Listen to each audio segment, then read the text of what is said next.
Hello everyone, myself Priyanshu Mukhia, student of Namsi Government College, BSc Physics Department, is presenting you a short presentation on CRO and ESR, which was given to us by our respected teacher, C.P. Khatiwara, as our assignment for term paper 2. Before discussing my topic, I would like to express my special thanks and gratitude to my teacher who gave me golden opportunity to do this wonderful project on the topic CRO and ESR, which also helped me in doing a lot of research, and I came to know so many new things. I am really thankful to them. Secondly, I would like to thank my friends who helped me in finishing this project in limited time. It really helped me increasing my knowledge and skills. Thanks for everyone who helped me.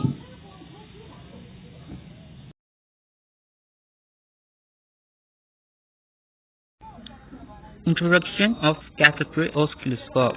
Number 1.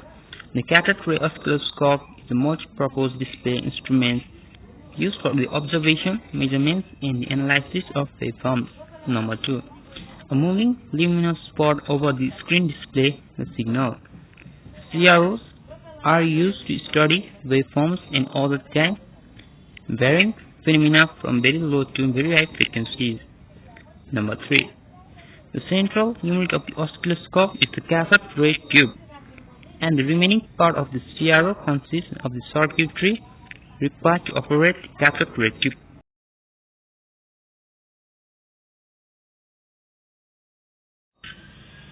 This one represents the block diagram of cathode ray oscilloscope. Here we see many parts of the CRO. Let's discuss the parts one by one in brief.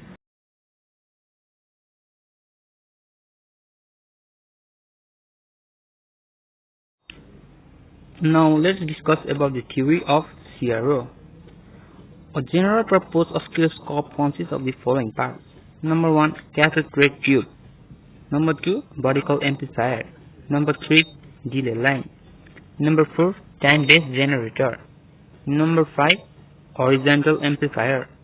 Number 6. Trigger circuit. Number 7. Power supply.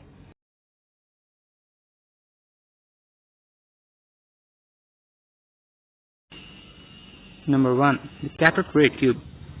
It is the heart of the oscilloscope. When the electrons emitted by the electron gun strike the phosphor screen, a visual signal is displayed on the CRT. Number 2. Body-call amplifier. The input signals are amplified by the body-call amplifier. Usually the body-call amplifier is a wide band amplifier which passes the entire band of frequency. Number 3. Delay line. As the name suggests, this circuit is used to delay the signal for a period of time in the body-call section of CRT. The input signal is not applied directly to the body-call plate because the part of the signal gets lost when the delay time is not used. Therefore, the input signal is delayed by a period of time.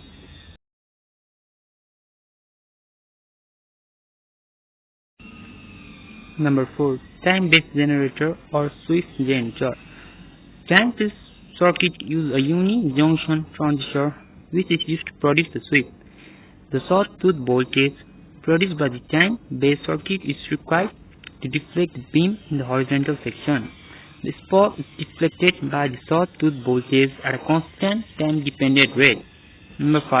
Horizontal amplifier.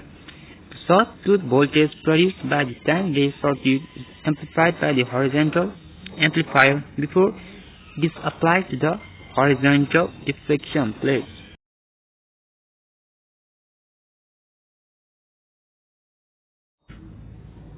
Number 6.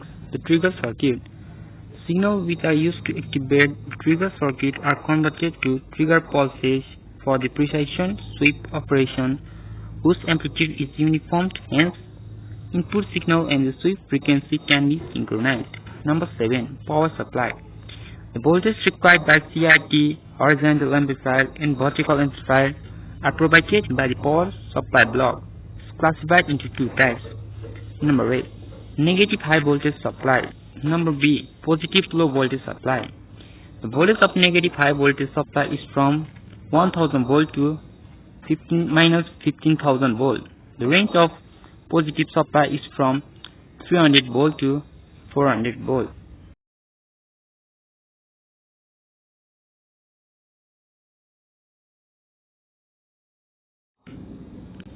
Now let us discuss about the application of CRO. Number 1. There are huge applications of CRO in radio station. It is to that our conventional CRO is not used in those radio stations, but they are almost the same to our conventional CRO.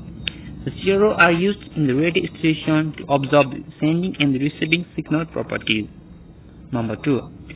CRO helps to view the characteristics and property of a signal. That is why it also helps to control the analog signals. Number 3.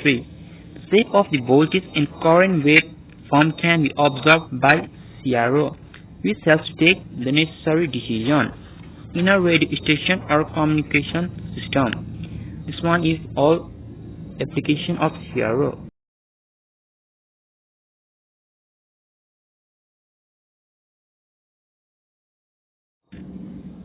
Now let's see where CRO can be used.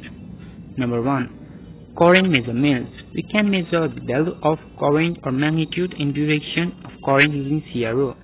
By calculating the amplitude variation horizontal and vertical cells in the CRO screen, we can measure the current. We can measure both AC and DC in CRO. Number 2. Voltage measurement.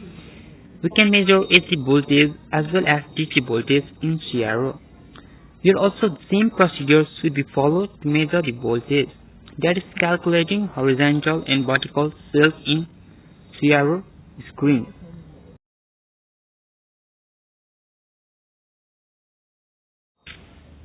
Number 3. Frequency measurement. We not only measure voltage and current using CRO, but we can also measure the frequency of a signal by calculating the time period.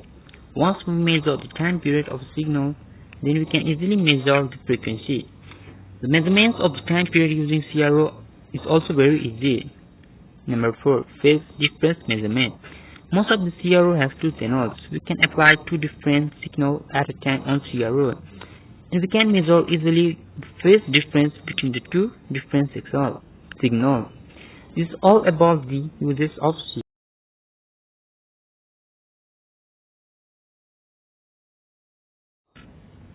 Our next topic is ESR. ESR stands for electron spin resonance. Let's discuss its introduction. Electron spin resonance, or ESR, is a spectroscopy technique that is used to detect the transitions induced by electromagnetic radiation between the different energy levels of electron spins in the presence of static magnetic field. Next point, also called A-power spectroscopy or electron paramagnetic resonance spectroscopy. It is a non-destructive technique and is extensively used in transition metal complexes. It is deviated geometries in crystals.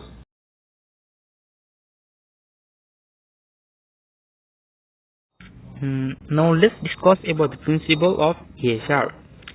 ESR spectroscopy is based upon the absorption of microwave radiation by an unpaired electron when exposed to a strong magnetic field.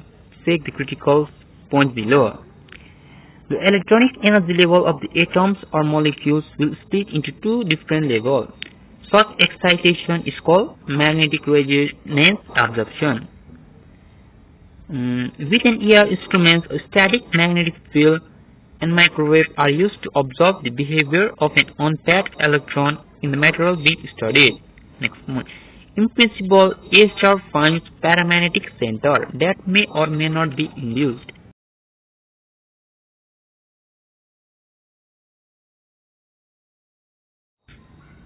Our next point is working principle of ESR.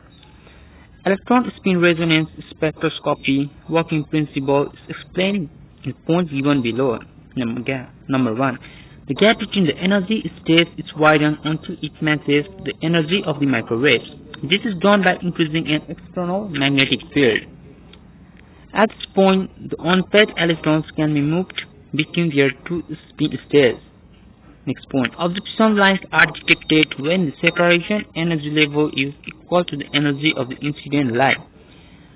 It is the absorption that is monitored and converted into a spectrum.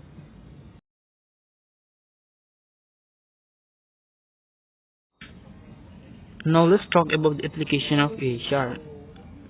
Number 1. With the help of this, we can study free radicals even in the low concentration. We can take free radicals using ASR spectroscopy. Number 2. The structure of organic and inorganic free radicals can be identified. Number 3. We can also investigate molecules in the triplet state. Number 4. The spin levels gives information about the polarity of the environment. With the help of ASR, several types of irradiated food can be identified. Number 6. It can detect paramagnetic ions in the free radicals in a variety of materials. This is some of the application of ASR. Thank you everyone.